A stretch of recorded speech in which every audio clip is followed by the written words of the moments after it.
what I'm going to do is review Unit 7 to help you prepare for your Exam 3. So I'm going to use different colors, but we'll just title this Review for Exam 3. Exam 3 is going to be primarily, it's going to come from Units 7, 8, 9, and 10, but it's primarily going to come from the test bank questions, which you see the test bank questions on your homework and your quiz assignments each week. So if you really study your homework and your quiz assignments, you should do great on Exam 3. But there were some questions today when I was going over Unit 7 Invertebrates with one of my Bio 112 synchronous class. There were some questions in the quiz that I felt like needed further explanation. So we're going to review Unit 7, which is the unit on the invertebrates, which of course means that they are in the domain Eukarya, along with the protozoans and the algae and the fungi and the plants. We are now in the kingdom Animalia.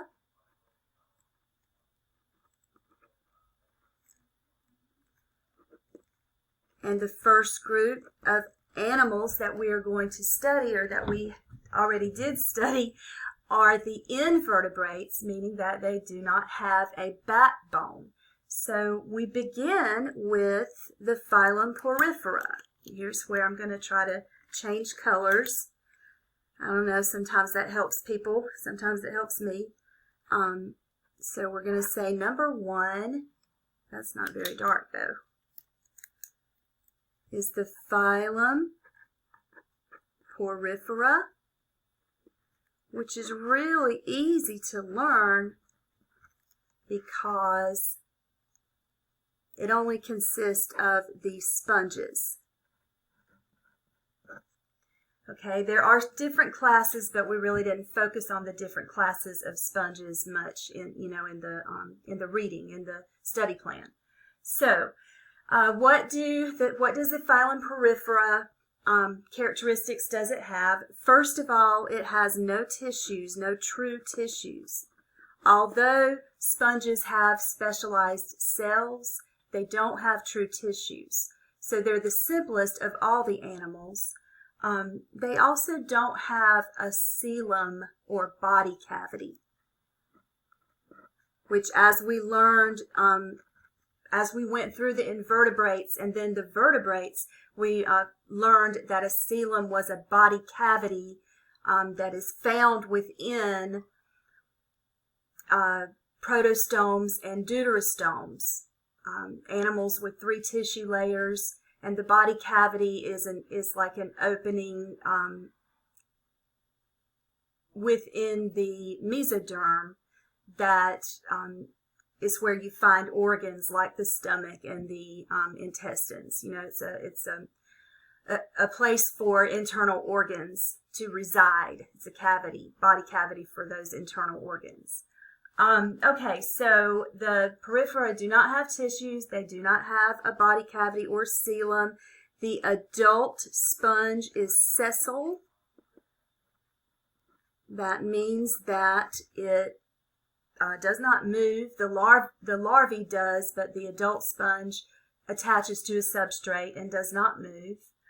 But even though the Porifera, this is what I really want to review with the Porifera, is that the Porifera does have some specialized cells.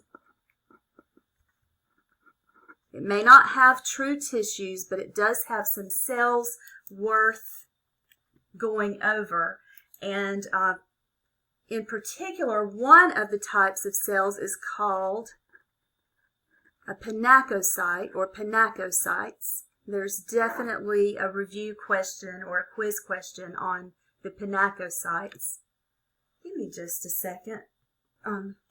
With my webcam, it seems like it needs to be cleaned.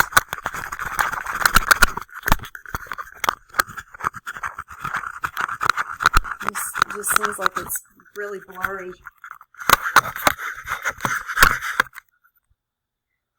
Oh, now of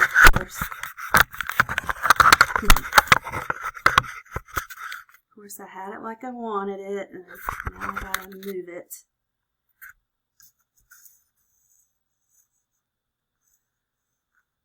Oh, that does look better.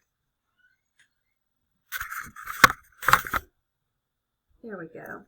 Alright, I'm sorry about that. I just want to make sure. It still looks kind of blurry. But maybe when you blow it up bigger, well, hopefully you can see it. The pinacocytes are kind of like, they're epithelial cells. So remember, epithelial tissue are cells like you find in human skin. They form coverings like the skin in humans, and they form linings like the lining of the inside and outside of the heart or the blood vessels or the stomach. So coverings and linings primarily, and that's what they do in the sponge. Pinacocytes form the outer covering, the outside covering of the sponge body. So they are similar to epithelial cells in other animals, and they cover the outside of the sponge's body. There's definitely a question on that. The next thing we have are the amoebocytes, which are really interesting because the amoebocytes are like stem cells. So amoebocytes are our second type of cell that we're going to talk about. And they do act as stem cells for the sponge, which means they can divide and form other amoebocytes, but they can also divide and form other cells. In particular, they form sclerocytes, which we will go over in just a minute. But they are able to form into different types of cells because they are stem cells.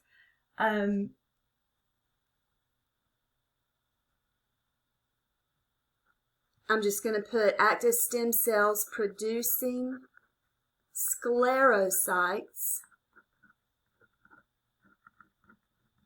and other cell types. Okay?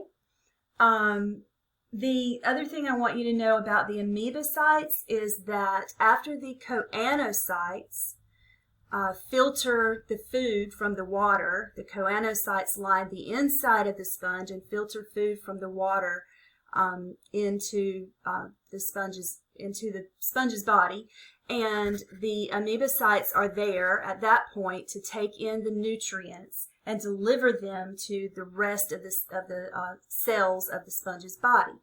So they take nutrients from the choanocytes, which are the cells that line the inside of the sponge's body, and they also have flagella, if you remember learning about them, and deliver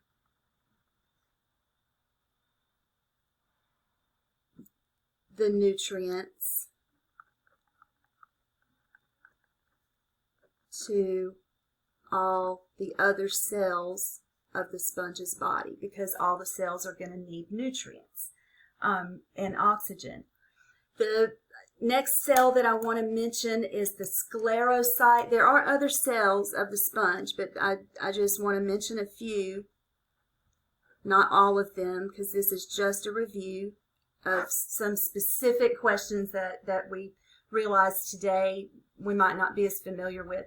But sclerocytes produce spicules And spicules are kind of like an internal skeleton. They're kind of like a skeletal substance that gives a little bit more structure to the sponge's body. Some other things I'll just say and not write, and that is, remember that the sponge is asymmetrical. It has no symmetry. And of course, it only is going to have one opening. It has an opening called an osculum, and then it has ostia, which are the little holes, the air holes in the sponge are called ostia, and water comes into the sponge's body through the ostia and out through the large opening in the top of the sponge called the osculum. And sponges are filter feeders.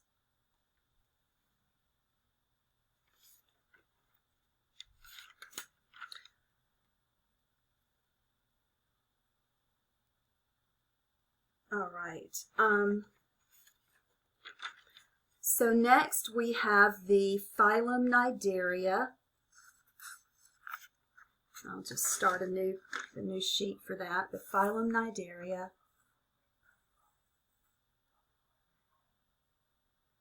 Let's do green, just to change things up. The phylum Cnidaria is composed of organisms that only have 2 germ layers or tissue layers. And they are named for the fact that they have stinging cells called cnidocytes, which are used to paralyze and capture their prey. So all the Cnidaria are carnivores, but they still are not what you call very complex animals. They contain, let's see, there's 4 classes that we're going to go over, but before that, the characteristics the Cnidaria have in common: they also have no coelom, no organs. They have 2 germ layers, which is just another way of saying tissue layers. And the germ layers are called the endoderm and the ectoderm. Okay, they do not have a body cavity, nor do they have a 3rd germ layer called a mesoderm, but they do have mesoglia, which is a jelly-like substance, which is where the word jellyfish comes from. And they do have cnidocytes or stinging cells, which are used to capture their prey.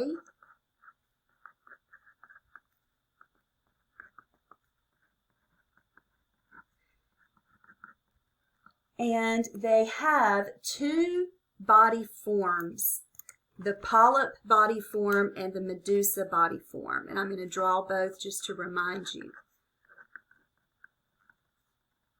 All right, the polyp body form is when the tentacles face upward. So hydra and sea anemones and the animal inside of the coral is another one that has a polyp body form. So you're going to have a body that has tentacles coming out. Tentacles facing toward the top. And then the medusa body form is typically with the, it's not always like this, but most life cycles in the phylum Cnidaria, the medusa is used for the sexual reproduction and the polyp is for the asexual reproduction. But the adult can be polyp or medusa. The medusa is going to be the bell-shaped jellyfish shape that's going to have tentacles that come out from the bottom rather than facing upward.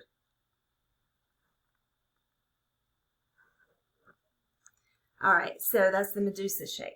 So we are going to begin with the class Anthozoa, but we're about to run out of our 15 minutes, so I'll do that in the next section.